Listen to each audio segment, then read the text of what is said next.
ఆచార్య news. Annamayya జిల్లా రాజంపేట చక్రాల మడుగుని కబ్జాదారులు గత 30 సంవత్సరాల క్రితం రెవెన్యూ కార్యాలయంలో ఆన్లైన్ చేసుకుని తర్వాత రిజిస్ట్రేషన్ చేయించుకున్న అనంతరం అమ్ముకుని లక్షల రూపాయలు సంపాదించుకుంటున్నారు.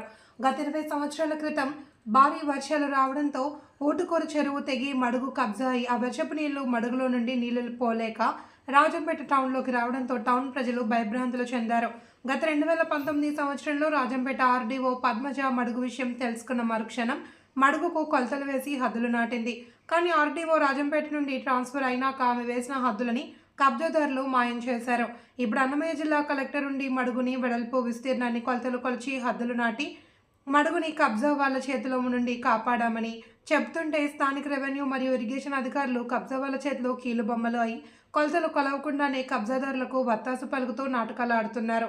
ఎప్పటికైనా ఆంధ్రప్రదేశ్ ముఖ్యమంత్రి మరియు రెవెన్యూ శాఖ మంత్రి స్పందించి కబ్జా వాళ్ళ చేతిలో నుంచి చక్రాల మడుగుని కాపాడాలి అని రాజంపేట ప్రజలు కోరుతున్నారు.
మేము